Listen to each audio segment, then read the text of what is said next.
이 시간 하나님의 말씀 창세기 27장 우리 46절부터 28장 9절까지 보도록 하겠습니다.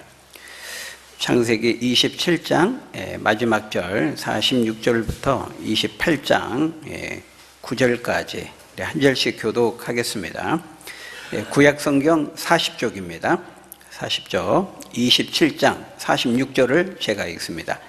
리브가가 이삭에게 이르되 내가 햇사람의 딸들로 말미암아 내 삶이 싫어졌거늘 야곱이 만일 이 땅의 딸들 곧 그들과 같은 햇사람의 딸들 중에서 아내를 맞이하면 내 삶이 내게 무슨 재미가 있으리이까?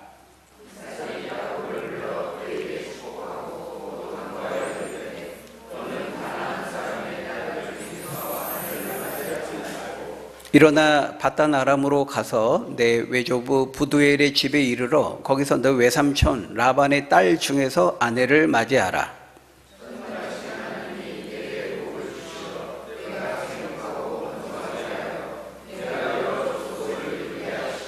아브라함에게 허락하신 복을 내게 주시되 너와 함께 내 자손에게도 주사 하나님이 아브라함에게 주신 땅 곧 내가 거류하는 땅을 내가 차지하게 하시기를 원하노라.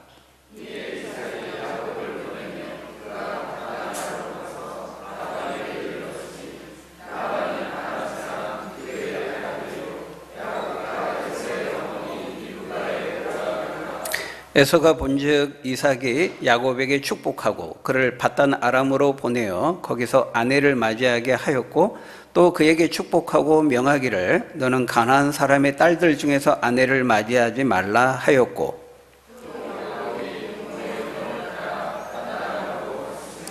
에서가 또 본즉 가나안 사람의 딸들이 그의 아버지 이삭을 기쁘게 하지 못하는지라.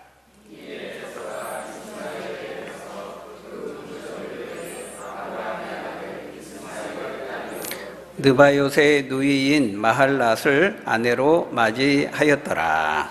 아멘. 오늘 본문은 인간의 실수까지도 사용하셔서 당신의 계획을 이루어 가시는 하나님의 섭리에 대해서 말씀하고 있습니다. 하나님의 섭리, 섭리 좀 어려운 말이죠. 하나님의 섭리라는 말은 하나님께서 간섭하시고 다스리신다 그런 말입니다. 하나님의 간섭하심과 다스리심을 표현하는 말이죠. 섭리, 그러니까 간섭하다 할 때 그 섭자이고 다스리다 할 때 다스릴 리자입니다. 그래서 섭리 이렇게 말하죠. 하나님께서 우리 인생과 우리 역사에 깊이 관여하시고 개입하시고 간섭하시고 다스리신다라는 것이죠. 하나님은 하나님의 언약을 거스려서 야곱이 아닌 에서를 축복하려고 했던 이삭의 도전에도 불구하고 또 거짓말했던 이 리브가와 둘째 아들 야곱의 그 거짓말과 연약함에도 불구하고 하나님은 그것까지도 섭리 가운데 사용하셔가지고 당신의 언약과 약속을 신실하게 이루어 가시는 것을 보게 되는 것입니다. 우리가 지난 시간에 살펴보았죠. 야곱은 어머니 리브가의 지시를 따라서 아버지를 속이게 됩니다. 어머니 리브가가 별미를 에서가 만든 것처럼 별미를 만들어 가지고 야곱에게 지어주면서 네가 들어가서 에서처럼 형 에서처럼 똑같이 분장하고 변장해 가지고 아버지를 속여서 에서가 받기로 했던 그 축복을 네가 받도록 해라 이렇게 얘기를 하죠. 이제 야곱이 그대로 어머니의 지시를 이제 이행하고 아버지를 이삭을 속여서 축복을 받아내는데 이제 성공하게 됩니다. 뒤늦게 사냥하고 돌아와서 별미를 준비해 들어갔더니 에서는 이미 다 야곱에게 축복 아버지가 해버린 것을 이제 뒤늦게 그 사실을 알고 크게 소리내어 울고 분노하죠. 내가 이 야곱을 반드시 죽이겠다. 복수를 다짐합니다. 그것을 이제 어머니 리브가가 알고 이제 급히 야곱을 불러서 이 에서의 분노가 진정되고 이제 풀릴 때까지 며칠만이라도 야곱을 어디로 보냅니까? 자신의 친정집 밧단 아람으로 야곱을 이제 보내게 됩니다. 우리가 지난 시간에 거기까지 살펴봤어요. 오늘 보면은 그 연장선에서 리브가가 남편 이삭에게 와서 야곱의 결혼 문제를 꺼내면서 그것을 빌미로 해가지고 에서는 이 가나안의 여인들을 아내로 삼았는데 야곱은 그렇게 하지 맙시다. 야곱은 그래서 자신의 그 친정에 있는 밧단 아람으로 야곱을 보내서 거기서 이제 여인을 만나서 결혼하게 합시다. 이제 그렇게 말하면서 이제 야곱을 밧단 아람으로 이제 떠나 보내게 되죠. 그래서 결국 이제 야곱은 이제 멀리 가정을 떠나서 이제 밧단 아람으로 800km입니다. 바로 리브가는 거기에서 왔죠. 이쪽으로 시집으로 왔는데 다시 자기 친정집에 있는 800km나 되는 그 밧단 아람으로 이삭을 보내게 돼요. 근데 그 떠남은 리브가는 이제 며칠만이라도 에서의 분노가 풀릴 때까지만 며칠간만 좀 가 있어라 이랬는데 자신의 예상과 다르게 20년이라고 하는 엄청나게 긴 이별의 시간을 갖게 되었고 또 그 기간은 야곱으로 하여금 예상치 못한 수많은 많은 어려움과 시련과 연단을 받는 그런 과정이었고 그래서 마침내 하나님은 야곱을 통한 그 언약을 그런 시련과 고난의 연단의 과정을 통과한 다음에 이제 그 언약을 이루시는 것을 우리가 보게 되는 것이죠. 여러분 야곱을 향한 하나님의 약속이 뭐였습니까? 야곱을 향한 하나님의 언약이 뭐였습니까? 큰 자가 작은 자를 섬기리라. 형 에서가 아니라 하나님은 언약의 계승자로서 야곱을 택하셨고 야곱을 축복하시기로 그렇게 하신 것이죠. 그런데 아버지 이삭은 그 하나님의 뜻과 언약을 알았으면서도 이미 야곱과 에서가 태어나기도 전에 임신했을 때 하나님이 예언적으로 말씀하셨단 말이에요. 큰 자가 작은 자를 섬기게 될 것이다. 두 민족이 큰 민족을 이루겠지만 큰 자가 작은 자를 섬기게 될 것이다. 언약의 개성공과 그 축복은 이제 야곱에게 돌아갈 것을 하나님이 그렇게 결정하시고 예언적으로 말씀하셨죠. 아버지 이삭은 이걸 알아요? 몰라요? 알죠.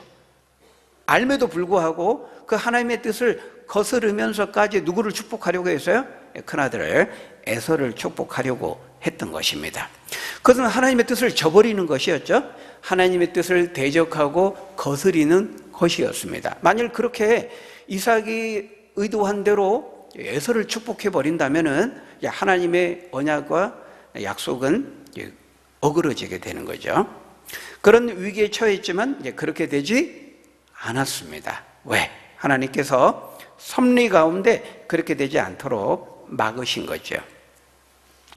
그러면 리브가와 둘째 아들 야곱은 어떻습니까? 남편 이삭이 하나님의 뜻을 거스리고 큰아들 에서를 축복하겠다고 하는 그 대화를 너 가서 사냥해서 별미를 만들어라. 내가 먹고 너를 축복할 것이다. 그 대화를 이제 엿들은 다음에 리브가가 어떻게 했어요? 남편 이삭을 속이고 급히 야곱을 불러가지고 자신이 별미를 만들어가지고 줄 테니까 들어가서 에서처럼 네가 복을 받도록 해라. 그걸 들은 야곱은 잠깐 머뭇거렸죠. 아버지가 알면 축복은 고사하고 저주를 받을 텐데요. 걱정하지 마라. 그래서 이제 어머니의 그 강권함을 따라서 이제 야곱이 들어가서 어떻게 합니까? 아카데미 나무 주연급 연기를 펼치죠. 아주 태연하게 천연덕스럽게 에서처럼 제가 에서입니다. 그 분장하고 변장하고 가가지고 이제 축복을 받아내는데 성공합니다. 그러나 어머니 리브가와 둘째 아들 야곱은 이렇게 하면 안 되었습니다. 왜 안 되었죠? 리브가도 알았고 야곱도 알았어요. 하나님의 예언, 축복의 계승권, 언약의 계승권은 야곱에게 있다는 걸 두 당사자가 다 알았습니다. 어차피 반드시 하나님께 약속하셨기 때문에 야곱이 축복을 받고 언약의 계승권도 야곱에게 돌아갈 것인데 그거를 기다리지 못하고 거짓말하고 속여가지고 조급한 마음에 인간적인 통법과 지혜를 굴려가지고 축복을 가르치려고 했던 것이죠. 그렇게 해서는 안 되었습니다. 오히려 이런 리브가와 야곱의 그 거짓말, 그 속임, 그 죄와 허물로 인해서 일이 꼬여버린 거예요, 사실은. 근데 그럼에도 불구하고 하나님은 섭리 가운데 역사하셔서 마침내 하나님께서 말씀하시고 예언하시고 약속하신 대로 그 하나님의 계획과 언약을 이루어 가셨다는 거예요. 그러니까 에서와 아버지 이삭의 도전과 반대에도 불구하고, 또 어리석은 리브가와 야곱의 그런 판단과 그 거짓말에도 불구하고 하나님의 언약은 끝까지 보존되고 이루어지게 하셨다는 것입니다. 여러분, 우리는 여기서요 굉장히 어려운 주제를 이제 생각하게 됩니다. 인간의 행동과 하나님의 주권적인 행동입니다. 인간의 자유의지가 있고요, 하나님의 주권적인 섭리적인 의지가 있다는 거예요. 인간의 계획이 있고 하나님의 섭리적인 계획이 있습니다. 이 둘의 관계, 쉽지 않은 주제죠. 여러분, 인간이 행동하지만 보이지 않는 하나님께서도 행동하셔요. 인간의 자유, 인간의 책임과 또 하나님의 주권적인 일하심, 요 관계, 성경은 우리에게 이걸 말씀하고 있어요. 여러분, 잠언 16장 33절에 뭐라고 말씀합니까? 사람이 제비를 뽑지만은 모든 일을 작정하는 것은 하나님께 있느니라. 사람이 제비를 뽑은데요, 사람이 하잖아요. 근데 모든 일의 작정을 하나님께서 하신다는 거예요. 그러니까 인간이 제비를 뽑지만 하나님도 하시는 거예요. 인간을 통해서 하나님 하시는 거예요. 여러분, 이거 참 쉽게 이해하기가 어렵죠. 성경은 이 두 가지를 말해요. 인간의 활동이 있고요, 인간의 활동만 있는 것이 아니고, 우리가 눈으로 볼 때는 어때요? 다 인간이 하죠. 인간의 활동만 있는 것 같죠.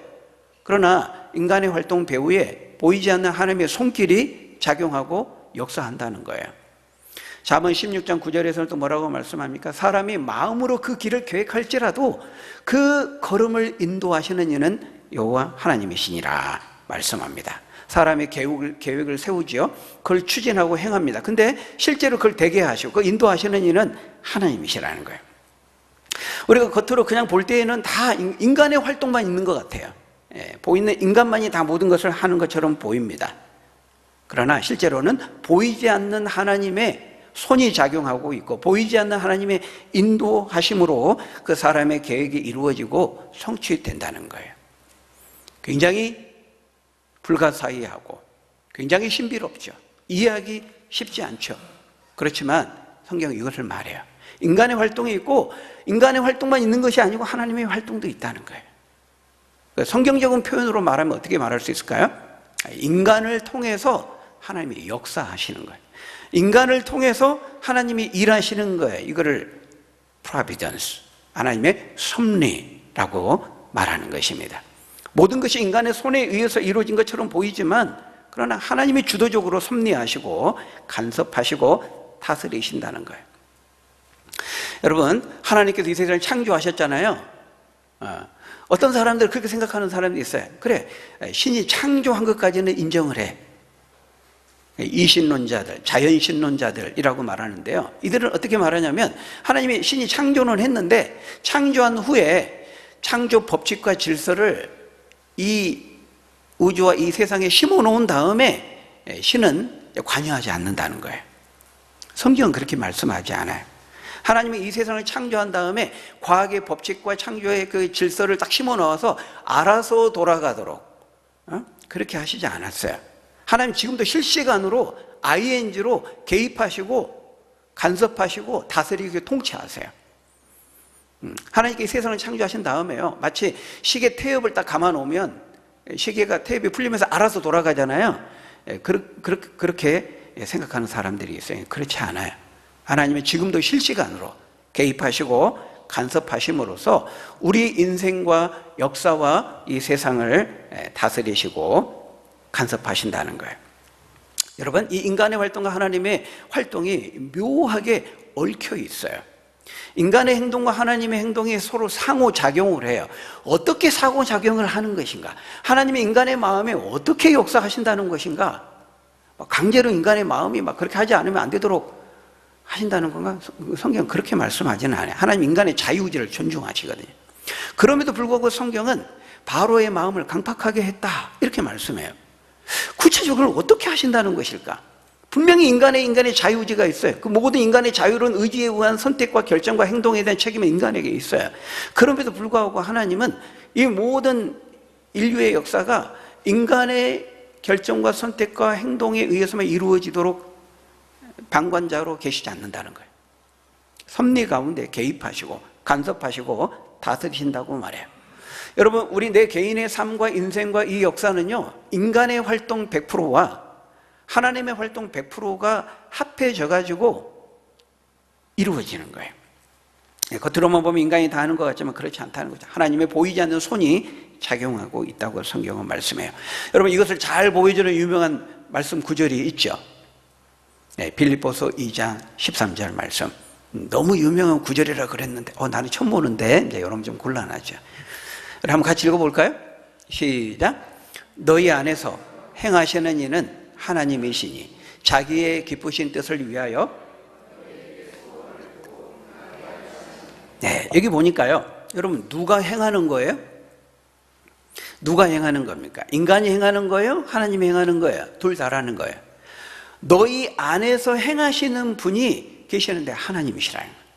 근데 하나님께서 너희에게 소원을 줘가지고 너희 속에 어떤 열정, 열망, 갈망 이런 것들을 불어넣으셔가지고 어떤 식으로 불어넣으신 것까지는 디테일하게 성경이 말씀하지는 않아요. 그런데 이렇게 말하고 있어요. 너희에게 소원을 줘가지고 너희로 행하게 하신다. 누가 행하는 겁니까? 너희로 행하게, 너희가 행하는 거죠. 우리가 행하는 거죠. 근데 행하게 하시는 거니까 하나님도 행하시는 것이죠. 이게 참 신비입니다. 미스테리하죠. 그 마음에 하나님이 어떤 방식으로 역사하시는지까지는 디테일하게 알 수 없지만 인간의 활동 그리고 하나님의 활동이 있고 인간의 자유의지에 의한 선택과 결정과 행동이 있고 하나님의 섭리적 의지, 주권적인 의지가 동시에 작용한다고 성경은 말씀한다는 거예요. 그래서 여러분, 우리는 예수 믿는, 하나님 믿는 사람들은요, 절대로 우연히라는 말을 쓰면 안 돼요. 우연히, 내가 재수가 좋아가지고, 우연히 내가 재수가 없어가지고, 내가 운이 없어가지고, 반대로 운이 좋아가지고, 이런 말 하면 안 돼요. 응? 어떻게 보니까 인간에 의해서 우연히 된 것처럼 보이지만 그렇지 않습니다. 여러분, 하나님의 섭리가 작용되지 않는 곳은 그 어디에도 없어요. 여러분, 마태복음 10장 29절에 예수님이 직접 뭐라고 말씀했습니까? 하늘 아버지께서, 천부 되신 성부 아버지께서 허락하지 않으시면은 참새 한 마리도 이 땅에 떨어지지 않는다, 이렇게 말씀하고 있어요. 포수가 총을 빵 하고 쏘는데 그 포수가 맞춰가지고 떨어뜨린 것 같지만은 사실은 하나님께서 그 참새 한 마리를 떨어지도록 허락하지 않으시면은 떨어지지 않는다는 거예요. 그래서 여러분, 크게 말해서 넓은 의미에서요, 하나님과 무관하게 이 땅에서 벌어지는 일은, 일어나는 일은 없어요. 넓은 범주에서 말한다면, 여러분, 심지어 인간이 죄를 범할 때에도요, 내가 죄를 범하잖아요. 하나님을 대적하잖아요. 그 자유까지도 하나님이 인간에게 주셨어요. 아담이 선악을 알게 나무의 죄를 먹고, 그 열매를 먹고 죄를 범할 때 하나님이 좀 못하게, 못 먹게 좀 막으시지 하나님 막지 않으신다는 거예요. 그런데 하나님은 그렇게 될 줄 알았을까요? 몰랐을까요? 하면 전제하시니까 아셨다고 말할 수 있겠죠. 그러니까 여러분, 하나님은 우리 인간이 죄를 범할 때에도 하나님은 허용하시니까, 허락하시니까 우리가 죄를 범할 수 있는 거예요. 하나님을 대적하는 말을 하고, 대적하는 책을 쓰고, 대적하는 활동을 하고, 하나님을 거부할 때에도 하나님은 그것까지도 허락하시고 허용하시기 때문에 인간이 그렇게 할 수 있다는 것입니다. 그런데 성경은 뭐라고 말씀해요? 인간이 죄를 범하고 하나님을 대적하는 죄를 범할 때에도 그 죄까지도 하나님은 섭리적으로 사용하셔가지고 하나님의 계획과 하나님의 뜻을 이루어 가신다는 것이죠. 여러분, 가룟 유다를 보세요. 가룟 유다는 예수님을 배반하고 배신하고 죄를 범하죠. 은 30에 예수님을 팔아가지고 십자가에 못 박아 죽여버립니다. 그런데요, 하나님은 그 가룟 유다의 배신과 죄까지도 역으로 사용하셔가지고 모든 인류의 구원을 위한 대속을 이루어 가세요. 여러분, 그렇게 유다가 예수님을 팔고 배반하고 하나님이 막 마음이 역사해가 충동질해가지고 그렇게 하도록 하신 거예요? 아니죠. 그건 가룟 유다가 자신의 자유의지를 발동해가지고 돈에 대한 탐욕과 욕심 때문에 그렇게 행한 거예요. 그런 충동질하는 것은 사단이 들어갔다고 말하죠. 하나님은 선하시고 거룩하신 분이면 절대 그런 일을 하시지 않죠. 아까 소원을 주신다 그랬잖아요. 그 소원을 주시는 방식이 구체 어떤 것인지는 성경이 디테일하게 말씀하지 않지만 분명한 것은 선한 소원, 거룩한 소원, 그런 일은 하나님 하시지만 악한 일하고 죄진데 하나님은 절대로 그렇게 역사하지 않는다는 거죠. 근데 어쨌든 가룟 유다가 스스로 자유의지를 발동해서 그 예수를 욕심 때문에, 돈에 대한 탐욕 때문에 그렇게 판 거예요. 그럼에도 불구하고 하나님은 그 가룟 유다의 죄까지도 역으로 사용하셔가지고 십자가 구원을 위한 대속을 이루신다는 것이죠. 섭리 가운데. 여러분, 오늘 본문을 보면 이 에서는요, 하나님의 언약의 말씀을 저버리고 불신앙의 길을 가고 불신앙의 선택과 결정을 거듭해요. 가나안의 여인들, 아버지 이삭이 어떻게 어머니 리브가를 저기 800km 바단 아람에서 데리고 왔는지, 할아버지 아브라함이 이거 가나안이 절대 안 된다, 그 러브 스토리 다 들었단 말이에요. 다 안단 말이에요. 어떻게 엄마 아빠가 만나 결혼해가 자기가 태어난 다 안단 말이죠.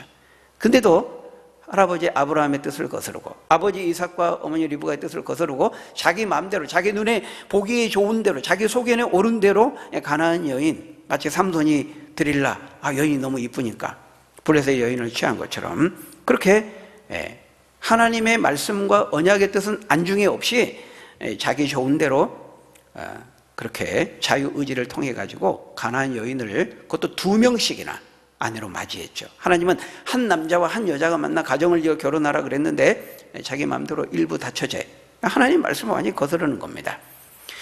그렇게 행하니까 그 대가로 어때요? 부모의 근심거리가 되고 하나님의 말씀에 순종하는 자에게 주어지는 그 복에서 제외되죠. 밀려나게 되죠. 하나님께서 공의 가운데 그렇게 하신 겁니다. 반면에 그럼 리브가와 야곱은 어떻습니까? 분명 거짓말로 아버지를 속이고 야곱의 그 축복을 가로채는 행동은 잘못된 것이었습니다. 리브가와 야곱이 그렇게 거짓말로 해가지고 야곱이 축복을 받았으니까 큰 자가 어린 자를 숨기려는 그 하나님의 언약의 말씀이 저지되지 않고 그대로 이루어진 거 아닙니까? 그럼 잘한 거죠. 여러분, 그렇게 보면 됩니까? 안 됩니까? 그렇게 해석하면 안 되죠. 성경이 전체적인 그렇게 하면 안 돼요. 리브가와 야곱의 거짓말은 정당화될 수가 없어요. 그건 잘못된 것이죠. 여러분, 만일 리브가와 야곱이 거짓말하지 않고 변장해서 속이지 않았다고 하더라도요, 어떤 형태로든지 이삭은 야곱을 축복하게 되었을 거예요. 그 긴박한 순간에 빨리 거짓말을 해가지고 이렇게 하지 않으면은 에서에게 복이 넘어갈 것 같은데요. 그건 이제 우리 생각이고요. 하나님은 한순간에라도 하룻밤에 몇십만의 가스로 대군을 다 전멸하게 하시잖아요. 하나님이 야곱에게 언약의 개성과 축복이 하나님이 예언하시고 약속하시고 언약하셨으면 하나님께 이루시거든요. 그걸 믿고 기다리고 했어야 되는데 그렇게 하지를 못한 거죠, 리브가와 야곱은. 그럼에도 불구하고 하나님은 그런 리브가와 야곱의 연약함, 잘못된 행동까지도 사용하셔서 하나님의 언약이라고 하는 계획을 이루어 가셨다는 거예요. 물론 리브가와 야곱이 거짓말을 했기 때문에 그 대가는 받게 하셔요. 그 자유의지로 그렇게 잘못된 선택과 행동을 한 것에 대한 에서가 그 대가를 받게 하신 것처럼, 이게 하나님의 공이죠. 그렇게 한 것처럼 리브가와 야곱의 그런 거짓말과 속임에 대한 그 대가를 하나님은 톡톡히 치르게 하십니다. 여러분, 27장 44절에 보면은 리브가가 그렇게 말하죠. 27장 44절에 보면 네 형의 노가 풀리기까지 며칠 동안만 가서 잠깐 좀 피해 있어라. 며칠 동안만 이랬죠. 근데 그 이별과 떠나면 몇 년이 되었다고요? 20년이 되었습니다. 여러분, 만일 리브가와 야곱이 그렇게 거짓말하고 속이고 막 그렇게 하지 않았다면은, 하나님의 선하심과 지혜와 능력과 신실하심을 믿고 좀 기다렸다면은 요 20년 동안 요 세월 이렇게 하지 않아도 됐을지 모르는 것이죠. 결과론적인 얘기지만. 또 야곱의 입장에서 보면 어떻습니까? 아버지로부터 복을 따내긴 했지만은 어때요? 약속의 땅 가나안에 거하지 못하고 도망치듯 그 땅을 떠나서 야반 도주하듯 홀로 외롭게 쓸쓸히 하란까지 떠나지 않으면 안 되는 상황에 처하게 된 거잖아요. 만약 하나님의 언약과 성취를 신실하심을 믿고 기다렸다면은 800km나 되는 그 험난한 길을 그렇게 외롭게 고독하게 야반 도주하듯이 떠나지 않아도 됐을지 모른다는 거예요. 결과론적인 얘기지만 여러분, 요 800km나 되는 거리, 이게 장난이 아닙니다. 그죠? 오늘날처럼 잘 닦인 도로가 아니에요. 교통수단이 있는 것도 아니에요. 리브가가 이렇게 결단하고 시집 오기로 그 결단한 때도 제가 말씀을 드렸지만은 이거는 어떤 위험, 그 800km의 여정 속에 어떤 위험, 어떤 강도, 어떤 도적을 만나고 어떤 위험이 있을지 몰라요. 내일에 대한 안전 보장이 없어요. 굉장히 불확실한 미지의 세계를 향해서 800km를 떠나야 하는 거죠. 실제로 야곱은 밧단 아람까지 가는 것도 쉽지 않은 여정이었지만요, 거기 가서도 엄청난 고난을 치르게 됩니다. 누구를 만납니까? 외삼촌 라반을 만납니다. 라반이 어떤 사람이죠? 야곱을 능가하는 사람입니다. 뛰는 놈 위에 나는 놈이 있다고요? 야곱 자신보다 더한 사람을 만나게 돼요. 아버지와 형을 속인 대가로 속임의 대가 라반을 만나게 돼요. 그래서 7년 동안 열심히 일했는데 라반이 거짓말로 속입니다. 라헬 아내로 준다고 해놓고 레아를 줘버립니다. 또 그럼 7년 동안 더 일해라. 빠지게 또 이제 14년 동안 또 일하고 완전히 막 거짓말로 속여요. 야곱이 행한 대로 하나님이 보응을 받게 하시는 것을 볼 수 있어요. 물론 또 그렇게 그런 고난과 시련의 연단의 과정을 통해 가지고 또 야곱을 다듬고 또 준비시키시는 또 하나님의 그 섭리가 또 있는 것이지만, 어쨌든 만일 리브가와 야곱이 거짓된 방법을 사용하지 않고 기다렸다면은 이후의 내용은 전혀 다르게 전개될 수 있었다는 것이죠. 결과론적인 얘기지만, 여러분, 제가 지금 뭘 말씀하고 있어요? 인간의 행동과 선택이 있고 또한 동시에 하나님의 개입하심과 간섭과 섭리가 있다는 거예요. 눈에 보이는 인간의 행동과 선택과 결정만 보면 안 돼요. 우리는 그것만 보잖아요. 그것만 보이잖아요. 보이지 않는 하나님의 손이 개입하고 있고 섭리 가운데 하나님께서 역사하시고 다스리신다는 거예요. 근데 하나님의 영이시기 때문에 보이지 않기 때문에 이걸 잘 못 보는 거예요. 믿음의 눈으로 볼 때에만 이걸 보는 거예요. 인간의 역사는 어떻게 이루어집니까? 아놀드 토인비는 인간의 응전의 역사라 그랬잖아요. 이 주어진 어려운 환경 상황 속에서 반응하는 인간의 그 반응에 대한 기록의 역사라 그랬잖아요. 근데 그건 한 면만 본 거예요.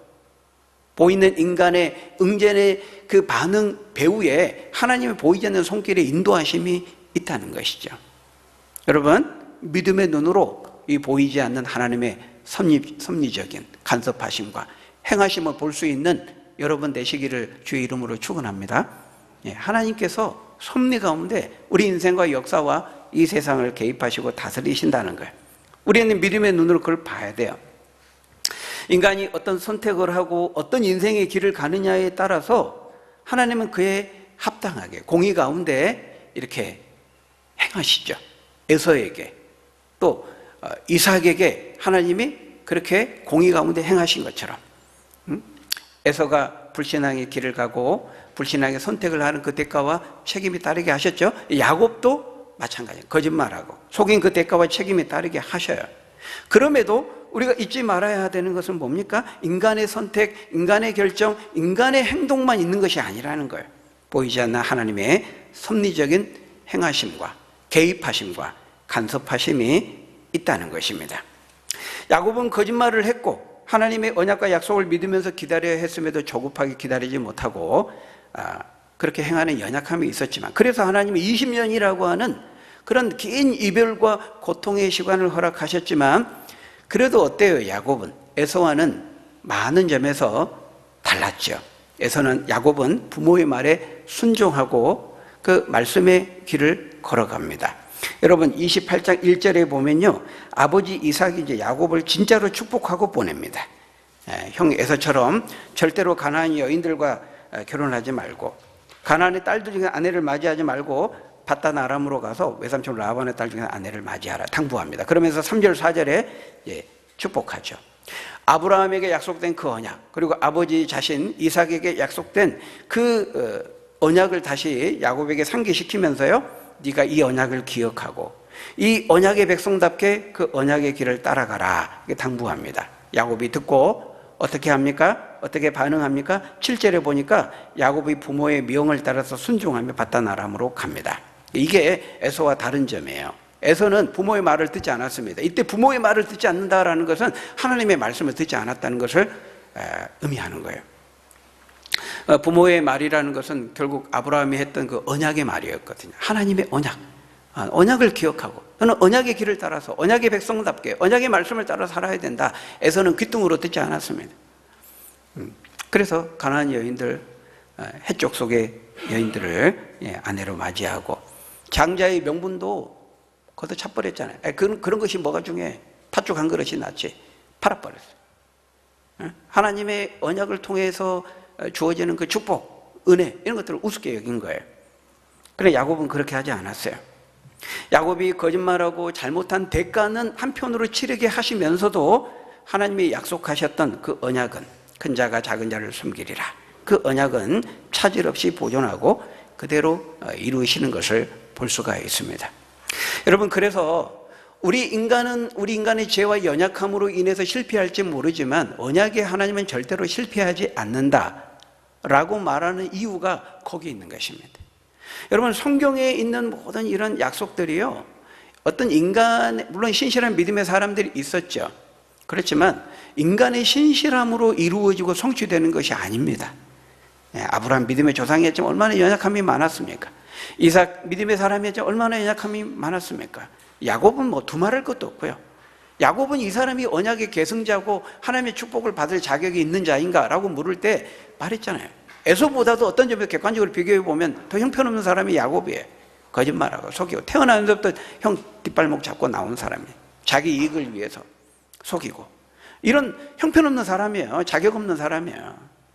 여러분, 하나님의 약속과 이 언약의 말씀이 인간의 신실함에서 이루어지는 것이 아닙니다. 하나님께서 섭리 가운데 그 언약을 보존하고 그 섭리 가운데 언약을 신실하게 이루신 결과로 이루어지는 거죠. 그래서 우리 인간은 실패할 수 있어요. 하나님의 약속의 말씀을 믿고 따라가는 인간은 실패할 수 있지만 절대로 하나님은 실패하지 않아요. 그 하나님의 약속과 언약을 도전했던, 언약을 거슬러서 하나님의 그 약속을 도전한 거잖아요. 이삭이 하나님은 야곱을 축복하고 언약의 계승자 야곱이라 그러는데 하나님 뜻 거부하고 에서를 축복해버리려고 했잖아요. 하나님의 언약에 대한 도전이거든요. 잘못하면 하나님의 언약이 망가질 수 있잖아요. 실패할 수 있잖아요. 근데 그렇게 해도 하나님이 그렇게 못하도록 막으신다는 거죠. 리브가와 야곱의 연약함까지도, 실수와 연약함에도 불구하고 그것을 사용하시면서까지도 하나님은 언약과 약속을 이루는데 실패하지 않는 것을 볼 수 있습니다. 하나님께서 섭리 가운데 하나님의 언약과 약속을 보존하고 신실하게 이루시기 때문이죠. 여러분, 지금 저와 여러분에게도요, 하나님의 복음의 언약이 주어져 있어요. 야곱만 하나님의 언약이 주어진 것이 아니고요, 우리에게도 하나님의 언약이 주어져 있어요. 수많은 약속이 주어져 있어요. 누구를 통해서? 예수 그리스도를 통해서. 우리는 복음의 약속을 받은 자들이에요. 복음의 언약을 받은 자들이에요. 예수 그리스도 안에서 수많은 약속이 주어져 있잖아요. 지금 예언의 말씀이 주어져 있잖아요. 예수님이 초림하여 오신 예수님이 다시 재림해서 반드시 새하늘과 새 땅을 이루고 하나님 나라와 천국을 이루고 완성할 것이다 라고 하는 그 언약, 그 약속이 우리에게 주어져 있다는 것입니다. 여러분, 하나님께서 예수 그리스도를 통해서 약속하신 그 언약 반드시 실패함이 없이 이루어지게 될 것입니다. 수많은 인간의 도전과 세상의 대적과 반대에도 불구하고 그 하나님의 언약은 반드시 이루어져요. 왜? 하나님께서 말씀하시고 예언하시고 약속하셨기 때문에. 하나님이 말씀하셨으니까 섭리 가운데 하나님 반드시 그것을 이루신다는 거예요. 실패함이 없이. 여러분, 바라기는 이 하나님의 언약과 약속을 굳게 믿음으로 꽉 붙드는 여러분 되시기를 바랍니다. 어떤 어려움 가운데, 하나님의 섭리 가운데 그 언약을 보존하시고 말씀하신 약속을 이루실 것입니다. 이 보이지 않는 하나님의 그 손을 믿음으로 꽉 붙들고 언약의 백성답게 말씀의 길을 올곧게 흔들림 없이 꿋꿋하게 한 걸음 한 걸음 두벅두벅 그 언약의 말씀을 붙들고 걸어가서 하나님께 칭찬받는 승리하는 저희 여러분들이 다 되시기를 예수님의 이름으로 간절히 축원합니다. 기도하겠습니다. 아버지 하나님, 우리는 종종 우리 인간의 눈에, 육신의 눈에 보이는 것만을 볼 때가 많습니다. 그러나 우리가 주목하는 것은 눈에 보이는 것이 아니요, 보이지 않는 것이, 보이는 것은 잠깐이요 보이지 않는 것은 영원함이니라 말씀했습니다. 보이지 않는 영원하신 하나님의 손길을 볼 수 있는 믿음을 우리에게 허락해 주시고 섭리 가운데 우리 인생과 역사를 다스리시고 개입하시고 간섭하시고 통치하여 약속하신 말씀대로 이루어 가신다는 사실, 우리가 흔들림 없이 믿음으로 꼭 붙들고 어떤 삶의 상황 속에서도 흔들림 없이 하나님의 그 언약을 붙들고 언약의 백성답게 그 언약의 말씀의 길을 따라가는 우리 모두가 될 수 있도록 하나님 축복해 주옵소서. 예수님 이름으로 기도합니다. 아멘.